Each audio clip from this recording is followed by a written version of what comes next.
সন্ধ্যের ঝড়ে একেবারে লন্ডভন্ড হয়ে গিয়েছে নিউ টাউন। কলকাতায় স্বস্তির বৃষ্টি পেলেও লাল সতর্কতা জারি করা হয়েছে কলকাতা সহ 3 জেলায়। শক্তিশালী দমকা ঝোড়ো হাওয়ার সঙ্গে হালকা থেকে মাঝারি বৃষ্টিপাত। শহর কলকাতায় বৃষ্টি নদিয়া, পুরুলিয়া এবং ঝাড়গ্রামেও। সন্ধ্যের যে ঝড় তাতে লন্ডভন্ড হয়ে গিয়েছে নিউ টাউন। দমকা হাওয়া এবং সেই সঙ্গে বৃষ্টিপাত চলছে দক্ষিণবঙ্গের একাধিক জায়গায়।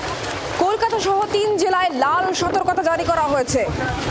বৃষ্টিপাত হচ্ছে নদিয়া, পুরুলিয়া এবং ঝাড়গ্রামে। দুটো ছবি এই মুহূর্তে আপনাদেরকে আমরা দেখাচ্ছি। পুরুলিয়াতে বৃষ্টিপাত, মুষলধারায় বৃষ্টিপাত হচ্ছে, আর অন্যদিকে নিউ টাউনের ছবি দেখতে পাচ্ছেন, যেখানে সন্ধ্যের যে ঝড় সেই ঝড়ে লন্ডভন্ড হয়ে গিয়েছে, সেই চিত্র এই মুহূর্তে আপনারা দেখতে পাচ্ছেন। নিউ টাউনের ছবি এবং পুরুলিয়ার ছবি একই সঙ্গে দেখতে পাচ্ছেন। আগামী কয়েকদিন আবহাওয়া এরকমই থাকবে। দক্ষিণবঙ্গ জুড়েই ঝড় বৃষ্টিপাতের কথা বলা হয়েছে হাওয়া অফিসের তরফ থেকে, এবং আজকে দেখা যাচ্ছে পুরুলিয়া, নদিয়া সহ একাধিক জায়গায় ঝড় বৃষ্টিপাত হচ্ছে। শহর কলকাতার ছবি দেখাচ্ছে নিউ টাউনে। সন্ধ্যের যে ঝড় সেই ঝড়ে একেবারে লন্ডভন্ড হয়ে গিয়েছে, সেই ছবি দেখতে পাচ্ছেন। কলকাতা সহ 3 জেলার ক্ষেত্রে রেড অ্যালার্ট জারি করা হয়েছে।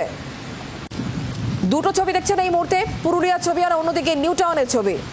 নিউ টাউনে কি অবস্থা এই মুহূর্তে আমাদেরকে জানাবেন। আমাদের সঙ্গে রয়েছেন অয়ন শর্মা এই মুহূর্তে আমাদের প্রতিনিধি। সরাসরি অয়ন, শহর কলকাতার ক্ষেত্রে বৃষ্টিপাতের কথা আগেই বলা হয়েছিল, দক্ষিণবঙ্গ জুড়েই একাধিক জায়গায় বৃষ্টিপাত হবে এবং সেই সঙ্গে দমকা হাওয়া থাকবে। কালবৈশাখীর দাপটে তো নিউ টাউন একেবারে লন্ডভন্ড। একেবারে তুমি দেখতে পাচ্ছ যে আমি ছাতা নিয়ে ঠিক মতো সেইভাবে কিন্তু দাঁড়াতে পারছি না, কিন্তু হাওয়ার যে দাপট এখনো পর্যন্ত রয়েছে গোটা শহর কলকাতা জুড়ে। পাশাপাশি উত্তর চব্বিশ পরগনা, দক্ষিণ চব্বিশ পরগনা, এই 3 জেলায় আগে থেকে আলিপুর আবহাওয়া দপ্তরের তরফ থেকে প্রবল ঝড় বৃষ্টির আভাস দিয়ে দেওয়া হয়েছিল, এবং হাওয়ার গতিবেগ প্রায় এখনো পর্যন্ত, যেমনটা আলিপুর আবহাওয়া দপ্তরের তরফ থেকে তাদের নোটিফিকেশনে দাবি করা হয়েছে, প্রায় 50 থেকে 60 কিলোমিটার গতিবেগ রয়েছে ঘন্টায়। শুধুমাত্র এই 3 জেলা নয়, উত্তর চব্বিশ পরগনা, দক্ষিণ চব্বিশ পরগনা এবং বেশ কয়েকটি জেলা, কলকাতা সহ বেশ কয়েকটি জেলা, যেমন পুরুলিয়া থেকে শুরু করে বর্ধমান, পশ্চিম মেদিনীপুর, বিভিন্ন জায়গায় বৃষ্টিপাত শুরু হয়েছে। এবং ইতিমধ্যে শহর কলকাতার একাধিক জায়গায় গাছের ডাল কিন্তু রাস্তা ভেঙে পড়েছে, এমনটা এখনো পর্যন্ত দেখা যাচ্ছে। এবং সব মিলে বলা যায় যে এই যে স্বস্তির বৃষ্টির কিছুটা বলা যায় একেবারে স্বস্তি ফিরেছে কলকাতাবাসীর ক্ষেত্রে, শহরবাসীর ক্ষেত্রে। এবং সেক্ষেত্রে দাঁড়িয়ে আগামী কয়েকটা দিন কিন্তু এই যে আবহাওয়ার যে পরিস্থিতি, সেই পরিস্থিতি থাকবে, এমনটা আলিপুর আবহাওয়া দপ্তরের তরফ থেকে জানানো হয়েছে। শুক্লা, যেহেতু এই মুহূর্তে অফিস টাইম, সাধারণ মানুষ বাড়ি ফেরেন, তো সেক্ষেত্রে এই ঝড় বৃষ্টির কারণে যানজট কোথাও কি হচ্ছে, এই জায়গাটা একটুখানি তোমার কাছ থেকে জানার চেষ্টা করবো অয়ন। একেবারে শুক্লা, ইতিমধ্যে যে ছবিটা দেখাতে বলবো আমি, একেবারে শিয়ালদা স্টেশন সংলগ্ন এলাকায় আমি রয়েছি।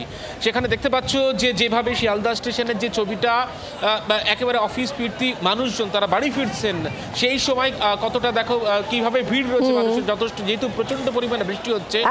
রীতিমতো এই শিয়ালদা চত্বরে কিন্তু রীতিমতো যানজটের একটা ছবি, সেই ছবি আমার চিত্র সাংবাদিক মিন্টু বসা, একদম সেই ছবি আমরা দেখাচ্ছি। অয়ন, ধন্যবাদ আমাদের সঙ্গে সরাসরি থাকার জন্য। শহর কলকাতা, নিউ টাউন এবং পুরুলিয়া ছবি আপনারা দেখতে পাচ্ছেন। শহর কলকাতায় বৃষ্টিপাত হবে আগামী কয়েকদিনও, সেই সঙ্গে দমকা ঝোড়ো হাওয়া বইবে জানিয়েছে আলিপুর আবহাওয়া দপ্তর। আবহাওয়াবিদের বক্তব্য শোনাবো।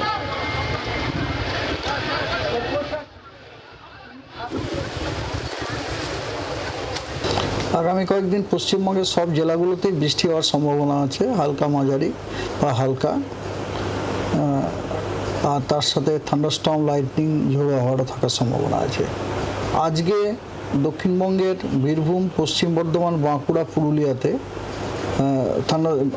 বিক্ষিপ্তভাবে থান্ডারস্টর্ম উইথ লাইটনিং এবং তার সাথে ঝোড়ো হাওয়া 40 থেকে 50 কিলোমিটার প্রতি ঘন্টায় থাকার সম্ভাবনা আছে, এবং বা বেশি সম্ভাবনা আছে। এই কারণে এই জেলাগুলিতে আপনার কমলা সতর্কবার্তা দেওয়া হয়েছে, এবং এটা বাদ দিয়ে পশ্চিমবঙ্গের বাকি জেলাগুলিতে বিক্ষিপ্তভাবে 2-1 জায়গায় থান্ডারস্টর্ম উইথ লাইটনিং এবং তার সাথে 30 থেকে 40 কিলোমিটার প্রতি ঘন্টায় ঝোড়ো হাওয়া থাকার সম্ভাবনা আছে। বাংলার আওয়াজ, বাঙালির আবেগ, জি 24 ঘন্টা।